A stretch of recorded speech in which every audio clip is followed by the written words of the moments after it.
Healthcare workers of Reddit. What is the worst thing you've seen in your career?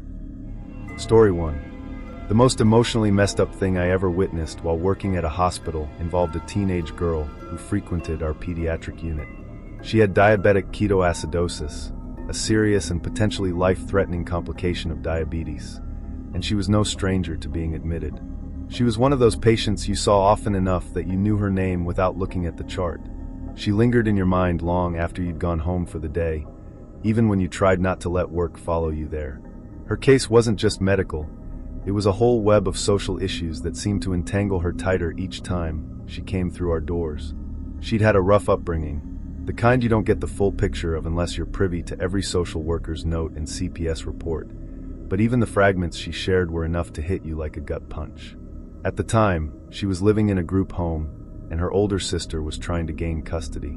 That custody battle dragged on like molasses, tangled in legal red tape, and in the meantime, this poor kid was stuck in a limbo that felt unbearable.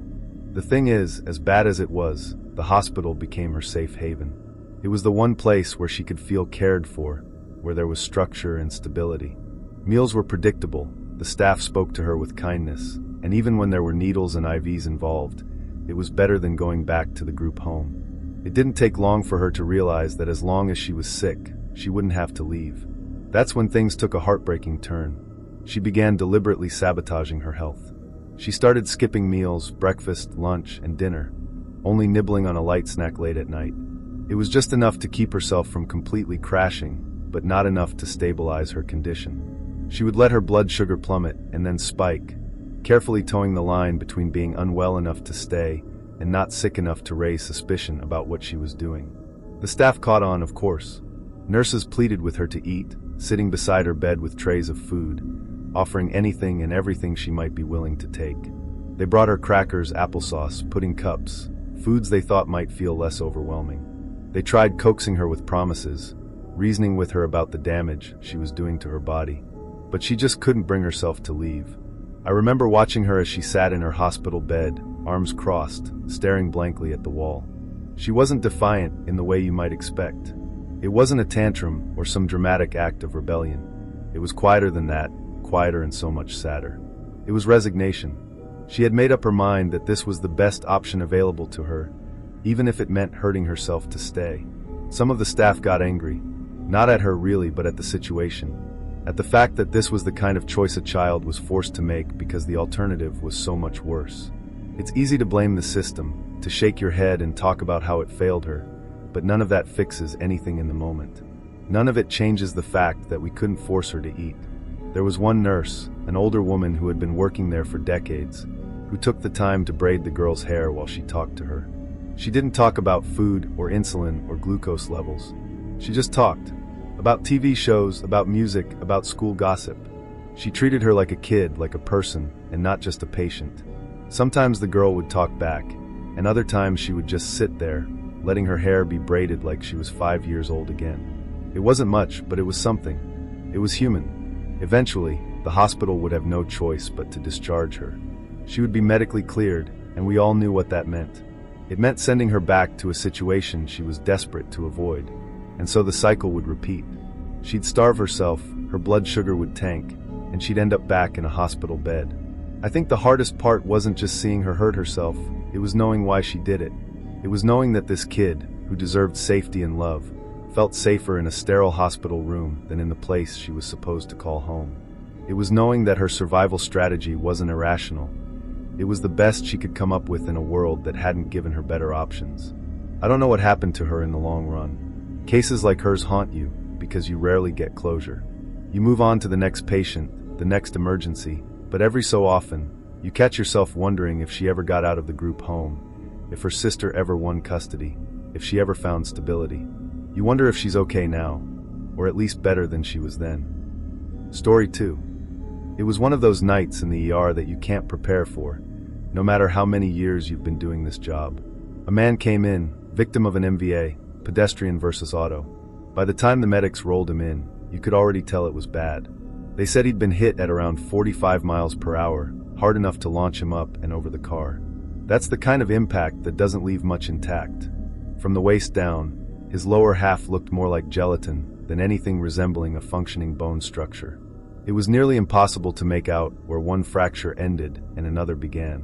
His ribs were broken in multiple places, and he had a flail chest, the kind where breathing turns into a losing battle because the ribs can't hold the chest cavity together anymore.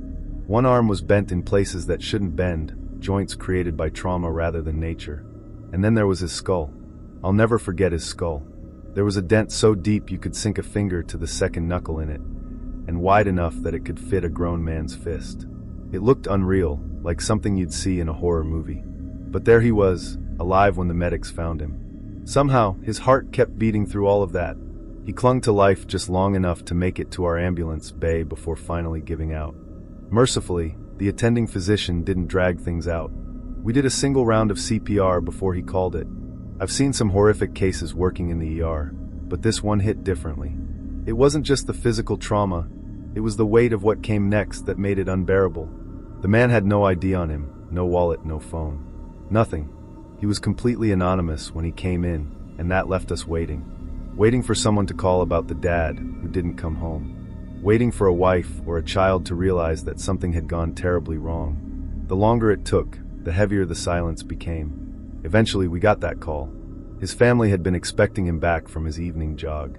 They were supposed to go out to dinner to celebrate. His youngest son had just earned a full-ride scholarship to his top-choice college, purely on academics. It was supposed to be one of the happiest nights of their lives. Instead, they got us. I can still hear the tremor in his wife's voice when she called. At first, she sounded worried, just the kind of nervous concern that anyone would have when their spouse was late. But as the questions got more specific, when did he leave, what was he wearing, did he usually carry ID, the worry started to morph into something else. The tone shifted from nervous to fearful, and then to something close to panic. By the time we had enough details to confirm it was him, she already knew. We couldn't tell her over the phone, of course. That's not how these things are done. Instead, we had to ask her to come to the hospital, and I'll never forget how hollow her footsteps sounded when she arrived. It's one thing to deliver bad news to strangers. It's another to watch someone's world collapse in real time. She didn't scream or cry right away. Some people don't. She just kept asking questions, trying to piece together something that would make this make sense. Where was he hit? Did he suffer?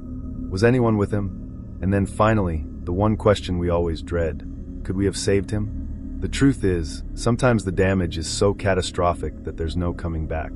And while the logical part of me knows we did everything we could, the human part, the part that sees her tears and hears her son's sobs, wonders if that single round of CPR was enough. Was there some miracle we missed? I don't have an answer for that. All I know is that man didn't walk into our ER. He was carried in, shattered in ways that no one should be. And yet, for all the physical destruction, the thing that stuck with me the most is the life he left behind. The dinner that never happened, the celebration that turned into a tragedy, the family that walked out of the hospital carrying only grief. Story 3. A woman who had laid on her couch for weeks, soiling herself and sinking further into the upholstery, became the subject of one of the most harrowing cases I have ever witnessed in my 30-year career. Her family, overwhelmed and unsure how to proceed, finally called emergency medical services. What we encountered when we arrived at the scene was beyond comprehension. The woman's frail body was literally embedded into the couch. Her skin had fused with the fabric, creating an inseparable bond between her body and the material. As we carefully began the process of extracting her, we realized the full extent of the damage. Pieces of the couch had become lodged in the deep, festering bed sores that covered her body. Her lower back, buttocks, and the backs of her legs were completely devoid of skin, exposing raw tissue that oozed and bled. It was a scene that seemed almost surreal, as if it couldn't possibly be happening in real life, and yet it was. The smell alone was enough to make some of the team gag. It was a nauseating combination of infection, decay, and human waste. It clung to our clothes, our hair, and seemed to seep into our very pores. The presence of maggots in her wounds was a disturbing testament to just how long she had been left in that condition. They squirmed and writhed, feeding off the decayed flesh, adding another layer of horror to an already unbearable situation. We were required to take photos of her condition to submit to Adult Protective Services as evidence of neglect and abuse. That process felt invasive, even cruel, but it was necessary to ensure that steps were taken to prevent this from happening to anyone else. Every click of the camera shutter seemed to echo in the silent room, each image permanently burned into my memory. Despite her horrifying state, the woman was still conscious and able to respond. It was almost unthinkable that she could still feel pain after what her body had endured, but her moans and cries told us otherwise. We administered heavy doses of medication to dull her suffering, but it was clear that even those efforts were barely scratching the surface. The torment she must have been feeling was unimaginable. I couldn't stand to see her in such agony. I approached my supervisor and insisted that she be transferred to the ICU immediately, where she could be completely sedated. It felt inhumane to leave her even remotely aware of what was happening to her body. Emergency guardianship proceedings were initiated, and steps were taken to provide her with the dignity and care that had been so cruelly denied to her. Eventually, she was transferred to hospice care, where she was placed on a continuous morphine drip. The decision brought some relief, knowing that she would no longer feel the intense physical and emotional pain she had suffered for so long. When she returned to our unit for end-of-life care, we knew her time was short. She passed away peacefully, but the trauma of what we had witnessed lingered long after her death. The images of her condition still haunt me. I can close my eyes and see her fragile frame, the raw wounds, the maggots, and the blood-soaked couch. I can still hear the muffled cries she made as we worked to clean and treat her. And I can still smell that horrible odor, even though it's long gone. It's a smell that seems to follow me, as if it's permanently etched into my memory. We were not immune to the emotional toll this case took on us. As medical professionals, we are trained to maintain composure and focus on the task at hand, but this situation broke us. We cried openly while treating her, unable to hold back the tears as we faced the sheer cruelty of her condition. It was a stark reminder of the fragility of human life and the devastating consequences of neglect. The trauma from this case has stayed with me, adding to the countless other painful memories I've accumulated over 3 decades of work. Each case leaves a mark, but this one carved itself deeply into my soul. It made me question how such neglect could occur, and why no one stepped in sooner to help her. It also reinforced the importance of advocating for those who cannot advocate for themselves. In the aftermath, I found myself grappling with feelings of guilt and helplessness. Could we have done more? Should we have acted differently? These questions plagued my thoughts, even though I knew we had done everything we could given the circumstances. The reality is that some situations are so broken that no amount of intervention can fully repair the damage. To cope, I leaned on my colleagues, who were just as shaken by the experience as I was. We shared our feelings, our nightmares, and our fears. We attended counseling sessions and debriefings, but the images and emotions remained stubbornly present. It took time to process what we had witnessed and to find a way to move forward. Story 4. RN here when I was in Kviku. I had a guy who was in his early 40s and a bodybuilder. He ended up getting a heart transplant due to steroid abuse. When most get out of heart surgery and have a lot of inflammation at the surgical site, they leave the midline chest incision open and put some see-through dressing, think saran wrap, so we can monitor the swelling to go down before the CV surgeon can close them up, which is usually 12 to 18 hours later. This man was intubated on a vent and had a 4-point restraint, wrists/ankles, to the bed frame. Everything is going well, and while I had my back turned in the pod checking on my second patient, we all hear this loud ASS creak, like metal bending. We all rush to the sound and I turn around, and the bodybuilder looked like a fucking zombie, eyes rolled back in his head, had sat up in the bed and was so strong he was bending the bed frame from the restraints. And what made the scene remind me of Resident Evil was that we can see his new heart somewhat partially beating out of his chest against the saran wrap dressing, and he was about to pull out the intubation. We threw everything we could at him, and he would not go down. Versed, fentanyl, Nimbex, Propofol, and a few others I forgot. I've never been so stressed and was wired for the rest of my shift. I still think about that particular situation a lot. I got plenty of other stories from my career, but that sticks out the most. And an honorable mention was when I was working on a rehab unit. Me and this nurse aide would give new admitted patients on our unit a bath/wipe down if they needed. We ended up cleaning this one woman in her 70s up, and when it came time to change her diaper and clean her up, the nurse aide jumped back out of instinct and said, "WTF is that?" This patient had putrid discharge that looked like her vagina sneezed. Like straight up booger shit, and the smell almost knocked me out. And the patient kept telling us that this drainage/discharge had started that day. No ma'am, that shit was festering for a good minute. When trying to wipe it away, it was so thick and gunky. Get off. I ended up reaching out to infectious disease for a consult, but that smell is forever burned in my memory. Story 5. During my intern year, in our OBGYN rotation, we were required to observe several deliveries before we could handle any on our own.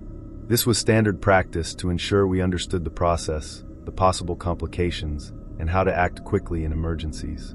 The second delivery we observed turned out to be an experience that left an indelible mark on my memory, shaping the way I viewed medicine, trauma, and resilience. The patient was a mother diagnosed with gestational diabetes mellitus, GDM, a condition that can lead to larger-than-average babies, also known as macrosomia. Unfortunately, her baby had suffered an intrauterine fetal death, IUFD, a few days earlier. She was now in labor, preparing to deliver a stillborn child, a heartbreaking situation in itself. Babies of mothers with GDM often pose additional complications, and in this case, we later learned that the fetus was larger than estimated in the most recent scan, which likely exacerbated the difficulty of the delivery. As interns, my colleague and I stood by, observing attentively and absorbing the intensity of the moment. Labor had progressed steadily, but suddenly, the room shifted in tone when the announcement of shoulder dystocia rang out. This term denotes a severe obstetric emergency in which the baby's shoulder becomes lodged behind the mother's pelvic bone, effectively halting delivery and demanding immediate intervention. The air in the room grew tense as the medical team jumped into action. The anesthesiologist was called in, and the operating theater was prepared as a precaution. Meanwhile, the obstetric team began performing the standard series of maneuvers designed to resolve shoulder dystocia. They started with McRoberts maneuver, which involves hyperflexing the mother's legs to widen the pelvis. When that failed, they moved to suprapubic pressure, applying firm pressure above the pubic bone to dislodge the shoulder. Each maneuver failed in succession, heightening the anxiety in the room. Time was of the essence. Finally, they attempted to place the mother in the all-fours position, a last resort maneuver that can sometimes create enough space to complete the delivery. At this point, everything began to unfold at an alarming pace. As the team applied gentle traction to the fetus's head, there was a sudden sickening squelch, followed almost immediately by a heavy thud. All eyes turned toward the sound. To our collective horror, the fetus's head had detached and rolled across the floor, coming to a stop just a few feet away from us. The room erupted into chaos. Several nurses burst into tears, their sobs punctuating the stunned silence that followed the incident.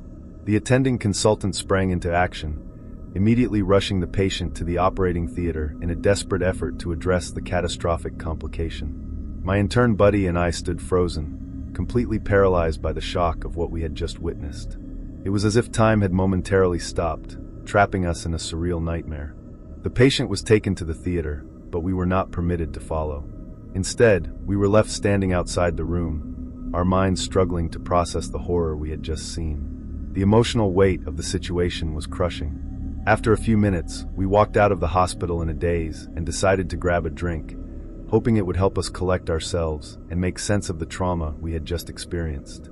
The hours that followed were filled with conversations about what went wrong, what could have been done differently, and how to cope with the helplessness we felt in that moment.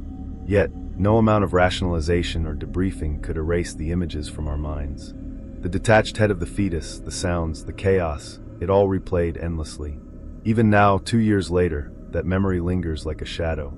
The emotional scars remain raw, a reminder of how unforgiving and unpredictable medicine can be. I often think about the poor woman who had to endure not only the loss of her child, but also the physical and emotional trauma of such a devastating complication. I cannot fathom the grief and horror she must have felt. This experience taught me more than just the medical and technical aspects of obstetrics. It highlighted the fragility of life, the limits of modern medicine, and the profound emotional toll that healthcare can take on both patients and providers. It underscored the importance of empathy, resilience, and emotional support systems in the medical profession. As much as medical training prepares us for the mechanics of emergencies, it rarely equips us for the emotional aftermath. Witnessing tragedy up close forces us to confront our own vulnerabilities and question our abilities to make a difference. In this case, despite the team's best efforts, the outcome was catastrophic. It was a harsh lesson in humility and the reality that not every story in medicine has a happy ending. I also learned the importance of debriefing and seeking support. In the days following the incident, I found myself talking to colleagues, mentors, and even counselors to try and process what had happened. Those conversations were invaluable, reminding me that I was not alone in my feelings of shock and helplessness. They also reinforced the need for structured emotional support systems within medical training programs to help students and residents cope with the traumas they inevitably face. Story 6. I was working in the ER a few years ago, and I'll never forget this day. Long story short, this man sets his wife on fire in the garage of their house. The poor wife comes into trauma, with 100% of her body burned. I'll never forget the smell, it was horrific. The nurses couldn't get IVs in her because of the extent of her burns were so severe, and we couldn't draw blood. I'm a lab tech. She eventually passed an hour or two later. I didn't know the whole story of what happened, but I came to find out that when the husband set his wife on fire, the whole house went up in flames. I can't remember the total number of kids they had, but it sounded like they had 4 or 5 children in the house when it caught fire. One of the kids, who was like 15 years old, got all the kids out of the house and suffered minor burns and was getting treated for smoke inhalation in the same trauma room. There are 3 trauma bays separated by partitions. This poor kid who was being treated had no idea that his mom was 1 partition away and that she had passed on. The whole situation was so heartbreaking and left me feeling so upset. But to make matters worse, the husband who committed such a heinous crime was also brought in as a patient. He was put into one of our isolation rooms, I'm assuming because he was in police custody. He had 2 officers with him, and he was cuffed to the bed.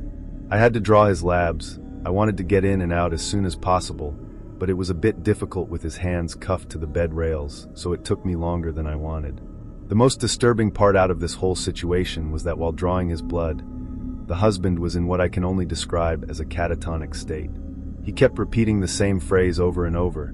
I couldn't really understand what he was saying, but it was incredibly unnerving. I've been working at that hospital for 9 years now, and I'll never forget that day. Story 7. The worst thing I have ever seen happened when I was just 18 years old, working as an ER technician. It was my first experience with a code blue, and it has stayed with me ever since. The patient was a science professor who had committed suicide by ingesting an acidic fluid. EMS brought the patient into the hospital, and the scene was immediately overwhelming. While attempting to perform CPR, it became horrifyingly clear that the corrosive liquid had completely destroyed the patient's internal organs. Their liquefied insides began pouring out of their mouth and nose with each compression. The smell was absolutely putrid, a stench that seemed to cling to the air, my scrubs, and even my skin long after the incident was over. Every breath in the room felt heavy, laden with a mixture of chemical fumes and bodily decay. The sounds that came from the patient's chest as we worked to revive them were haunting, unlike anything I had ever heard before or since. With each compression, their non-existent lungs and trachea made a gurgling, wet noise, as if we were pressing on a broken water balloon. It didn't feel like performing CPR on a human body. It felt like trying to pump life back into something already too far gone, something that had turned into a vessel of destruction. The surreal nature of the moment made it almost impossible to process in real time. I remember focusing on the mechanics of CPR, counting compressions and breaths, trying to stay present and do what I had been trained to do. But no amount of training could have prepared me for what I was witnessing. It was a battle not just against the patient's critical condition, but also against the overwhelming urge to recoil from the horror unfolding in front of me. The visual and tactile details were seared into my memory. The patient's skin felt rubbery and fragile, as though it might split apart at any moment. With every push, it was like their body was collapsing inward, unable to hold itself together. The acidic fluid had eaten away so much that it felt more like we were working on a body, already in an advanced state of decomposition, rather than someone who had only just died. After what felt like an eternity, the code was called, and the room fell silent. There was an eerie finality to the moment, and yet it felt anything but peaceful. Cleaning up after the code was another nightmare in itself. The equipment, the floor, and even the walls bore evidence of the damage the acid had done. It was impossible to walk away from that scene without feeling profoundly changed. At the time, I didn't fully comprehend the impact this experience would have on me. I had no idea it would set the tone for how I approached every code blue I encountered afterward. More than 1,000 codes later, I can confidently say that no other experience has come close to that one in terms of sheer horror. Story 8. An old woman I used to take care of had a feeding tube, multiple repositioning pillows, whole body atrophied, so her existence was just pain and living purely out of spite. She couldn't talk, move, nothing to communicate. Just a vegetable. Her son would come visit for 5 seconds, talk on his phone, and leave without speaking to us about her. I later learned she was kept alive because their beliefs. The longer your parents live, the more blessed you'll be. She finally passed about 2 years ago, or so, and I don't think I had ever felt that much disdain for another human being. Making her live like that for his own benefit, piece of shit. A similar case from a friend of mine. She came to the ER with back pain. They found stage 4 metastatic cancer all through her body. The family said she was fine until she got to the hospital, so it must be our fault. She had extreme rheumatoid arthritis and was pretty much fully rigid. She was on a high amount of Go Lightly for all of the testing the family was insisting on, so she had liquid diarrhea almost constantly. We actually had to make a dam out of towels because it was overflowing the bed every 15 minutes. We were cleaning her up non-stop, which meant rolling her RA-riddled body back and forth, while she screamed silently around her tracheostomy. The family wouldn't allow us to give her anything stronger than Tylenol, because they didn't want her to be out of it when they visited for 5 minutes a day. Story 9. A patient came into the ER presenting with what he described as a black foot. He had been living in his truck semi-voluntarily, a lifestyle choice that his family had struggled to understand. His sister, in particular, had offered him a place to stay under one condition: he had to stay clean. But sobriety wasn't a path he was willing to take. He preferred to continue using drugs, which, as it turned out, was a decision that would ultimately cost him dearly. Somewhere along the way, he had developed an infection in his left foot. When I asked if he had been aware of the problem, he casually shrugged and offered an explanation that left me momentarily speechless. He said, "I had a pair of sneakers, but I had to throw them out because they were leaking." Assuming he meant water leaking in, I asked for clarification. He shook his head and corrected me. No, the fluids had been leaking out. Rather than addressing the source of the issue, he traded those sneakers for a pair of snow boots, which he hoped would provide more protection. They didn't. Eventually, the situation deteriorated to the point where he could no longer ignore it.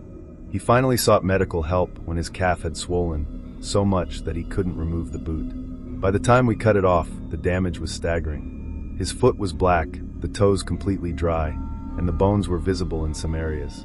The tissue was necrotic, beyond saving. Amputation was inevitable. Within a week, his left foot was gone. But the story didn't end there. As we examined him more thoroughly, we uncovered additional signs of neglect. He also had a stage 4 pressure injury on his hip, a wound so severe that it exposed the bone. It was the kind of injury more commonly seen in bedridden patients, not someone who had been walking just fine mere weeks earlier. However, his lifestyle explained it. He would sit for hours in his truck, using heroin and passing out for extended periods, often soiling himself and remaining in that position until he woke up. The prolonged immobility had caused the pressure wound to develop and worsen. During his hospital stay, we began to piece together the larger picture of his condition. Beyond the physical ailments, there were clear signs of mental health struggles. After psychiatric evaluation, he was diagnosed with schizoaffective disorder, a condition characterized by symptoms of both schizophrenia and mood disorders such as mania or depression. This diagnosis shed light on some of his behaviors and his inability to care for himself appropriately. The intersection of addiction, mental illness, and homelessness created a perfect storm that ultimately led him to this point. It was a tragic example of how these factors can compound, resulting in devastating consequences. Despite having family support available to him, his substance use disorder and untreated mental health condition acted as barriers, preventing him from accepting help or making choices that could have protected his health. Throughout his inpatient stay, there were moments of clarity. He expressed regret about the choices he had made and fear about what lay ahead. But just as quickly, he would retreat into denial, minimizing the severity of his situation. It was a heartbreaking cycle to witness, flashes of self-awareness eclipsed by the overwhelming grip of addiction and mental illness. His medical team worked tirelessly to stabilize him physically, addressing the infection, managing his pain, and preparing him for life after amputation. At the same time, social workers and psychiatric staff attempted to set him up with resources for rehabilitation, mental health treatment, and housing support. But the road ahead was uncertain. His willingness to engage with those resources fluctuated, and the long-term prognosis depended heavily on his ability to follow through with treatment plans outside the hospital.